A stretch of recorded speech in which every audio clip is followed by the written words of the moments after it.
ടെക്നോളജിയിൽ ശരിക്കും അവർ പാശ്ചാത്യ ശക്തികളെ പോലും അമ്പരപ്പിച്ചിരിക്കുകയാണ്.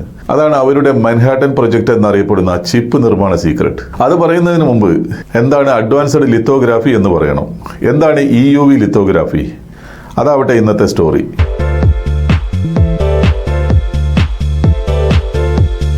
എക്സ്ട്രീം അൾട്രാവയലറ്റ് ലിത്തോഗ്രാഫി അഥവാ EUV എന്നത് ഇൻ്റഗ്രേറ്റഡ് സർക്യൂട്ടുകൾ നിർമ്മിക്കുന്നതിന് സെമി കണ്ടക്ടർ വ്യവസായത്തിൽ ഉപയോഗിക്കുന്ന ഒരു സാങ്കേതിക വിദ്യയാണ്.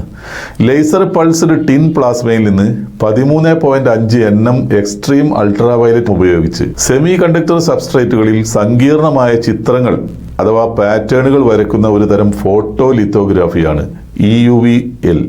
ഇങ്ങനെ കോടിക്കണക്കിന് ട്രാൻസിസ്റ്ററുകൾ ഒരു സിലിക്കോൺ വേഫറിനുള്ളിൽ വരച്ചു വെക്കുന്ന പ്രക്രിയയിലൂടെ നിർമ്മിക്കുന്നതാണ് ഇന്ന് നമ്മൾ കാണുന്ന ഏതൊരു കമ്പ്യൂട്ടറിന്റെയും ബുദ്ധി കേന്ദ്രങ്ങളായ നാനോ ചിപ്പുകൾ. ഈ മെഷീനുകളിൽ ലൈറ്റ് സെൻസിറ്റീവ് മെറ്റീരിയൽ കൊണ്ട് പൊതിഞ്ഞ ഒരു സിലിക്കോൺ വേഫറിൽ പാറ്റേണുകൾ ഒപ്റ്റിക്കലായി ഇമേജ് ചെയ്യുകയാണ് ചെയ്യുന്നത്. ഡച്ച് കമ്പനികളായ ASM-ഉം ഫിലിപ്സും തമ്മിലുള്ള സംയുക്ത സംരംഭമായാണ് ASM ലിത്തോഗ്രാഫി 1984 സ്ഥാപിതമായത്.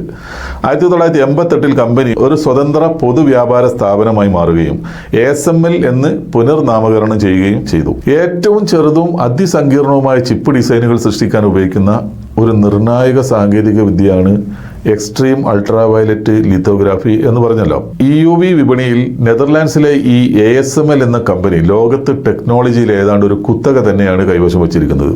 ഈ കമ്പനിയുടെ മെഷീനുകൾക്ക് ഇന്ന് ഒരു സിലിക്കോൺ വേഫറിൽ 8 നാനോമീറ്റർ വരെ ചെറിയ പാറ്റേണുകൾ, അതായത് ഒരു മനുഷ്യന്റെ മുടിയുടെ 10,000-1 വീതി കൊത്തിവെക്കാൻ കഴിയും. 2025 കണക്കനുസരിച്ച് 5 നാനോമീറ്റർ പ്രോസസ് നോഡുകൾ ലക്ഷ്യമിട്ട് ചിപ്പ് ഉൽപാദനത്തിനായി EUV സിസ്റ്റങ്ങൾ നിർമ്മിക്കുകയും വിൽക്കുകയും ചെയ്യുന്ന ലോകത്തെ ഒരേ ഒരു കമ്പനി നെതർലാൻഡ്സ് ആസ്ഥാനമായി പ്രവർത്തിക്കുന്ന ഈ ASML ഹോൾഡിംഗ് ആണ് എന്ന് പറയുമ്പോഴാണ് ആ ടെക്നോളജിയുടെ വില നമുക്ക് മനസ്സിലാവുന്നത്. ആ ടെക്നോളജിയാണ് പാശ്ചാത്യ ശക്തികളുടെ നിരന്തര ഉപരോധങ്ങൾ മറികടന്ന് ലോകത്തെ ഞെട്ടിച്ചുകൊണ്ട് ചൈന സ്വന്തം പ്രോട്ടോടൈപ്പ് EUV സിസ്റ്റം വികസിപ്പിച്ചുകൊണ്ട് സ്വന്തമാക്കാൻ പോകുന്നത്. EUVL-ൽ ഉപയോഗിക്കുന്ന EUV രശ്മികളുടെ തരംഗദൈർഘ്യം ഏകദേശം 13.5 നാനോമീറ്റർ ആണ്. മനുഷ്യന്റെ ഒരു മുടിതാരിന്റെ കനം ചുരുങ്ങിയത് 50,000 മുതൽ 70,000 വരെ നാനോമീറ്റർ ഉണ്ടാകുമെന്ന് അറിയുമ്പോഴാണ് 5 നാനോമീറ്റർ എന്താണെന്ന് നമുക്ക് സങ്കല്പിക്കാനാവുക. നമ്മളൊരു ചിത്രം വരയ്ക്കുകയാണ് എന്ന് കരുതുക. അത് ഏറ്റവും ചെറുതായി വരയ്ക്കാൻ അത്ര തന്നെ ചെറുതായ ഒരു ടിപ്പ് വേണം. നഗ്നനേത്രങ്ങൾ കൊണ്ട് കാണാൻ പോലും കഴിയാത്ത ആ ടിപ്പാണ് മൈക്രോ ചിപ്പ് നിർമ്മിക്കുന്നതിന് സിലിക്കൺ വേഫറുകളിൽ പാറ്റേണുകൾ വരയ്ക്കാൻ കണ്ടെത്തേണ്ടത്. ഇന്റഗ്രേറ്റഡ് സർക്യൂട്ടുകളുടെ നിർമ്മാണത്തിനായി 1960-കളിൽ 435 നാനോമീറ്റർ വരെ തരംഗദൈർഘ്യമുള്ള വിസിബിൾ ലൈറ്റ് ആയിരുന്നു ഉപയോഗിച്ചിരുന്നത്. പിന്നീട് അവയെ കൂടുതൽ ചെറുതാക്കാനായി വിസിബിൾ ലൈറ്റ് എന്നത് അൾട്രാവയലറ്റിലേക്ക് മാറി. അതിനായി 248 നാനോമീറ്റർ തരംഗദൈർഘ്യമുള്ള ക്രിപ്റ്റോൺ ഫ്ലൂറൈഡ് ലേസർ ഉപയോഗിച്ചു. പിന്നീട് 193 നാനോമീറ്റർ തരംഗദൈർഘ്യമുള്ള ആർഗൺ ഫ്ലൂറൈഡ് ലേസർ ഉപയോഗിച്ചു. ഇത് ഡീപ്പ് UV എന്നാണ് അറിയപ്പെടുന്നത്. അതിലും ചെറിയ തരംഗദൈർഘ്യമുള്ള അൾട്രാവയലറ്റ് രശ്മികളുണ്ട്. എക്സ്ട്രീം UV അല്ലെങ്കിൽ EUV എന്നാണ് അവ അറിയപ്പെടുന്നത്. ശാസ്ത്രലോകം EUV സാങ്കേതികവിദ്യ കൈവരിക്കുക എന്നത് ഏറെക്കുറെ അസാധ്യമായ ഒരു കാര്യമായാണ് കരുതിയിരുന്നത്. കാരണം EUV ഗ്യാസിലൂടെയും വായുവിലൂടെയും അബ്സോർബ് ചെയ്യപ്പെടും എന്നതായിരുന്നു അതിന്റെ ഒരു വലിയ ന്യൂനത. അതിനാൽ മുമ്പ് ചെയ്ത പോലെ പ്രകാശകിരണങ്ങളെ ഫോക്കസ് ചെയ്യാൻ സാധാരണ ലെൻസുകൾ ഉപയോഗിക്കുന്നത് പോലെ ഇതിനെ ഫോക്കസ് ചെയ്യാൻ പറ്റില്ല. അതിനു പകരം വാക്യൂം അഥവാ ശൂന്യമായ ഒരു അവസ്ഥയിൽ പ്രവർത്തിക്കുന്ന പ്രത്യേകം ഡിസൈൻ ചെയ്ത മിററുകൾ തന്നെ വേണ്ടതുണ്ട്. ഇതായിരുന്നു ഒരു വലിയ പ്രശ്നം. എല്ലാറ്റിലും ഉപരി ആ EUV രശ്മികൾ എങ്ങനെ ഉണ്ടാക്കാമെന്നത് മറ്റൊരു വലിയ പ്രശ്നമായിരുന്നു. ഇക്കാരണത്താൽ തന്നെ ഈ മേഖലയിലെ മുൻനിരക്കാരായിരുന്ന കാനോണും നിക്കോണും ഒരു വേള EUV-യുടെ ഗവേഷണം വരെ നിർത്തിവെക്കുകയുണ്ടായി. ഈ പ്രശ്നങ്ങൾക്കെല്ലാം അവർ പിന്നീട് പരിഹാരം കണ്ടെത്തി. അതിനായി ജർമ്മനിയിലെ സീസ് കമ്പനിയുടെ പ്രത്യേകം ഡിസൈൻ ചെയ്ത ഒപ്റ്റിക്സ് ആണ് ഉപയോഗിച്ചത്. ഇതിനെ ലോകത്തിലെ ഏറ്റവും കൃത്യതയാർന്ന കണ്ണാടികൾ അഥവാ ദ മോസ്റ്റ് പ്രിസൈസ് മിറേഴ്സ് എന്നാണ് വിളിക്കുന്നത്. സാധാരണ ക്യാമറ ഉപയോഗിക്കുന്നവർ പോലും ഈ കാൾസീസിനെ പറ്റി കേൾക്കാതിരിക്കാനിടയില്ല.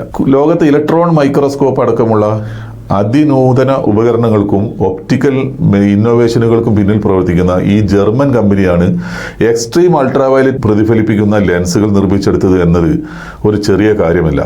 ഈ മേഖലയിലെ വമ്പന്മാരായ ഇന്റൽ, ഡച്ച് കമ്പനിയായ ASML, അമേരിക്കൻ കമ്പനിയായ SVG എന്നിവരെല്ലാം EUVLന്റെ പൂർത്തീകരണത്തിനായി നിരന്തരം പരിശ്രമിച്ചുകൊണ്ടിരുന്നു. 2001 ഈ SVG എന്ന സിലിക്കൺ വാലി ഗ്രൂപ്പിനെ ASML ഏറ്റെടുത്തു. ഇത് ASMLനെ നിർണായക സാങ്കേതിക വിദ്യയുടെ മുൻനിരയിലെത്തിക്കാൻ ഏറെ സഹായിക്കുകയും ചെയ്തു. 2018 ആയപ്പോഴേക്കും യൂറോപ്യൻ ധനസഹായത്തോടെയുള്ള extreme ultraviolet concept lithography development system, German optics നിർമ്മാതാവായ സീസ്, സിങ്കോട്രോൺ, ഓക്സ്ഫോർഡ് ഇൻസ്ട്രുമെന്റ്സ് എന്നിവരെ എല്ലാം സംയോജിപ്പിച്ചുകൊണ്ട് EUV LLCയിൽ നിന്നും EUV ലിത്തോഗ്രാഫിയുടെ ഭൗതിക സ്വത്തവകാശം നേടിയെടുക്കുന്നതിൽ ASML വിജയിക്കുകയും ചെയ്തു. 2006 അവരുടെ ആദ്യത്തെ പ്രോട്ടോടൈപ്പ് ഉപയോഗിച്ച് 23 മണിക്കൂർ കൊണ്ട് ഒരു വേഫറാണ് അവർ നിർമ്മിച്ചതെങ്കിൽ 2022 എത്തിയപ്പോൾ അവരുടെ EUV മെഷീൻ എന്ന സ്കാനർ ഒരു മണിക്കൂറിൽ 200 വേഫറുകൾ വരെ ഉൽപ്പാദിപ്പിക്കാൻ പ്രാപ്തി നേടി.